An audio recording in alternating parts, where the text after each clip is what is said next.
Movie के starting में हम एक आदमी को देखते हैं जिसका नाम था हम्बर्ट। हम्बर्ट अपनी कार लेकर कहीं पर जा रहा था और उसके मुंह पर खून लगा हुआ था। हम्बर्ट को देखकर ऐसा लग रहा था कि जैसे कि वो किसी के ख्यालों में खोया हुआ है। इसके बाद कहानी फ्लैशबैक में चली जाती है जहाँ पर हम हम्बर्ट को बचपन में देखते हैं। जब हम्बर्ट 14 साल का था तब उसे स्कूल में एनाबेल नाम की एक लड़की से प्यार हो गया था और एनाबेल भी उसे पसंद करती थी। वो दोनों साथ में बहुत खुश थे, लेकिन एक दिन किसी बीमारी की वजह से एनाबेल की मौत हो जाती है। एनाबेल के मौत के बाद हम्बर्ट पूरी तरीके से टूट जाता है और उसे एना के बाद कोई भी लड़की पसंद नहीं आती और वो बस उसकी यादों के सहारे जी रहा था। फिर कहानी प्रेजेंट में आती है और हम हेम्बर्ट को 40 साल की उम्र में देखते हैं। हेम्बर्ट एक प्रोफेसर बन गया था और उसे एक नोबेल लिखनी थी, इसीलिए वो समर की छुट्टियों में अपने अंकल के घर आता है। पर किसी रीजन की वजह से उसके अंकल के घर में आग लग जाती है, इसीलिए हेम्बर्ट के अंकल उसे अपने फ्रेंड के घर भेज देते हैं जिसका नाम हेज था। हेज को हेम्बर्ट पहली नजर में काफी अच्छा लगता है और वो उसे उसका कमरा दिखाती है, लेकिन हेम्बर्ट को वो कमरा ज्यादा पसंद नहीं आता क्योंकि वो बहुत छोटा और गंदा था और साथ ही मिस हेज भी बिना वजह उसके करीब आ रही थी जो हेम्बर्ट को अच्छा नहीं लग रहा था। इसके बाद हेज हेम्बर्ट को गार्डन में ले जाती है जहाँ हेम्बर्ट की नजर हेज की बेटी लॉलिता पर पड़ती है। लॉलिता को देखकर हेम्बर्ट उसकी तरफ अट्रैक्ट हो जाता है क्योंकि वो बहुत खूबसूरत थी और वो बिल्कुल एना की तरह ही दिख रही थी। जब लॉलिता हेम्बर्ट की तरफ देखती है तब हेम्बर्ट उस घर में रहने का फैसला करता है। इसके बाद एक दिन हेम्बर्ट जब अपना नोबेल लिख रहा था तभी लॉलिता उसके सामने कपड़े सुखाने आती है। तब हेम्बर्ट नोबेल लिखना छोड़कर उसे घूरने लगता है क्योंकि लॉलिता में उसे एमा नजर आती थी और यही वजह थी कि उसे लॉलिता से प्यार हुआ था। दूसरी तरफ लॉलिता भी हेम्बर्ट से अट्रैक्ट हो रही थी। वो उसके साथ फ्लर्ट करती है और उसके कमरे में आकर उसके साथ मस्ती करने लगती है। हेम्बर्ट को ये सब कुछ बहुत अच्छा लगता था और वही मिस हेस भी हेम्बर्ट को पसंद करती थी, इसीलिए वो हेम्बर्ट के साथ टाइम स्पेंड करना चाहती थी। अगले दिन हेस हेम्बर्ट को लेकर एक लेक के पास जाती है जहाँ वो बताती है कि लॉलिता समर कैंप जाने वाली है और इसके बाद वो सीधा बोर्डिंग स्कूल जाएगी। ये सुनकर हेम्बर्ट काफी परेशान हो जाता है क्योंकि वो लॉलिता के लिए ही इस घर में रुका था।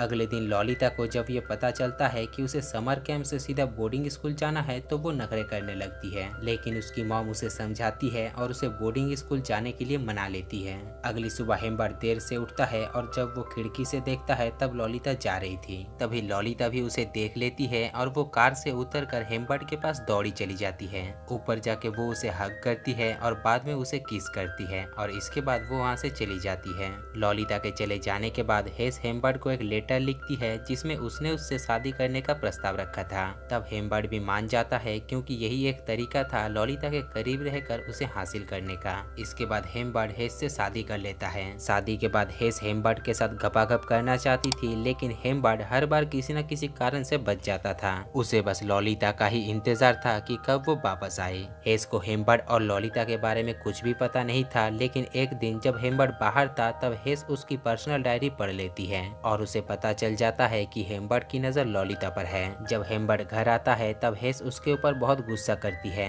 और उसके साथ सारे रिश्ते तोड़कर गुस्से में वहाँ से चली जाती है। लेकिन जब वो रोड पर पहुँचती है तब उसका एक्सीडेंट हो जाता है और उसकी वहीं पर ही मौत हो जाती है। हेस की मौत से उसे काफी दुख होता है, लेकिन एक तरफ से उसका रास्ता अब साफ हो गया था। इसके बाद वो लॉलिता को लेने समर कैंप जाता है जहाँ वो लॉलिता को देखकर काफी खुश होता है। जब वो दोनों वापस आ रहे थे तब लॉलिता अपने मॉम के बारे में उससे पूछती है। तब हेम्बर्ट कहता है कि वो बीमार है और वो हॉस्पिटल में एडमिट है। यहाँ बातों बातों में वो दोनों काफी करीब आ जाते हैं और किस करते हैं। इसके बाद वो दोनों एक होटल में रुकते हैं जहाँ लॉलिता की मुलाकात क्लियर नाम के एक आदमी से होती है। हम्बर्ट भी उससे मिलता है पर वो उसका नाम नहीं जानता था और उसे लगता है कि वो कोई जासूस है जो उसकी वाइफ के मौत की तहकीकात कर रहा है। अब उस होटल में आने के बाद उन दोनों का रिलेशन स्टार्ट हो जाता है और यहाँ वो दोनों घपाघप करते हैं। अगले दिन वो दोनों एक गैस स्टेशन पर रुकते हैं जहाँ लॉलिता हेम्बर्ट से हॉस्पिटल का नंबर मांगती है क्योंकि वो अपनी मॉम से बात करना चाहती थी। तब हेम्बर्ट उसे सब कुछ सच सच बता देता है। वो कहता है कि तुम्हारी मॉम अब नहीं रही, वो एक एक्सीडेंट में मर चुकी है। ये सुनकर लॉलिता को बहुत दुख होता है और वो रात को रोने लगती है। तब हेम्बर्ट उसके पास आकर उसे सहारा देता है। अगले दिन वो डिसाइड करते हैं कि वो पूरी कंट्री घूमेंगे और वो ट्रिप के लिए निकल जाते हैं। इसके बाद वो कई दिनों तक साथ रहते हैं और मजे करते हैं। ट्रिप से वापस आकर हेम्बर्ट जॉब करने लगता है और लॉलिता को भी स्कूल में ज्वाइन करवाता है। एक दिन लॉलिता उसे डांस क्लास ज्वाइन करने के लिए पूछती है, लेकिन हेम्बर्ट उसे साफ मना कर देता है क्योंकि उसे लगता है कि डांस के बहाने लॉलिता ललिता किसी लड़के से मिली तो उनके बीच प्यार कम हो जाएगा, पर यहाँ ललिता उसे मना लेती है। इसके अगले दिन बाद हेम्बर्ट को ललिता के टीचर का कॉल आता है और वो टीचर हेम्बर्ट से कहती है कि ललिता 2 दिनों से क्लास नहीं आई है। तब हेम्बर्ट को ललिता पर शक होता है और वो उसके सामने उसके दोस्तों से पूछता है क्या ललिता तुम्हारे साथ थी। इस पर ललिता को काफी गुस्सा आता है और वो वहाँ से भाग जाती है। तब हेम्बर्ट भी उसके पीछे जाता है और कुछ दूर जाने के बाद वो उसकी साइकिल देखता है और अंदर चला जाता है। अंदर जाकर वो देखता है कि ललिता फोन पर किसी से बात कर रही थी, लेकिन हेम्बर्ट को देखकर वो फोन काट देती है। ऐसा लग रहा था कि जैसे कि वो हेम्बर्ट से कुछ छुपा रही हो। इसके बाद वो दोनों एक ट्रिप पर जाते हैं जहाँ उसे लगता है कि कोई उसका पीछा कर रहा है। तब हेम्बर्ट ललिता को उस कार का नंबर नोट करने को कहता है।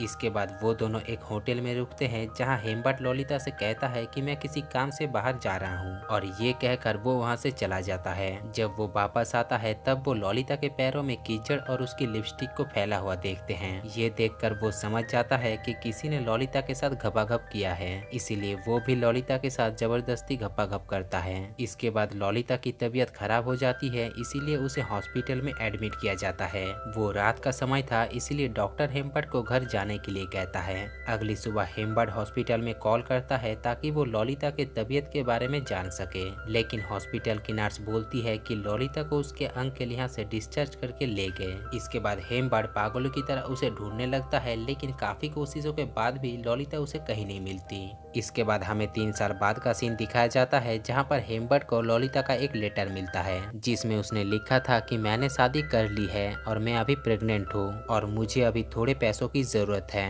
इसके बाद हेम्बर्ट गन और कुछ पैसे लेकर ललिता के पास जाता है। ललिता उसे बताती है कि वो क्लियर था जिसके साथ मैं भागी थी क्योंकि मैं उसे बहुत पसंद करती थी, पर उसने मुझे धोखा दिया, इसलिए मैंने उसे छोड़ दिया। अब यहाँ पर हेम्बर्ट ललिता को मनाने की कोशिश करता है, लेकिन ललिता उसे कहती है कि मुझे कभी भी तुमसे प्यार नहीं था, मैं बस तुम्हारे साथ थी। ये बात हेम्बर्ट को बहुत बुरी लगती है और वो ललिता को पैसे देकर वहाँ से चला जाता है। इसके बाद वो क्लियर के पास जाता है और वहाँ जाके वो उसे मार देता है। फिर वो अपने कार लेकर वहाँ से जाने लगता है और ये वही सीन था जो हमने मूवी के शुरुआत में देखा था।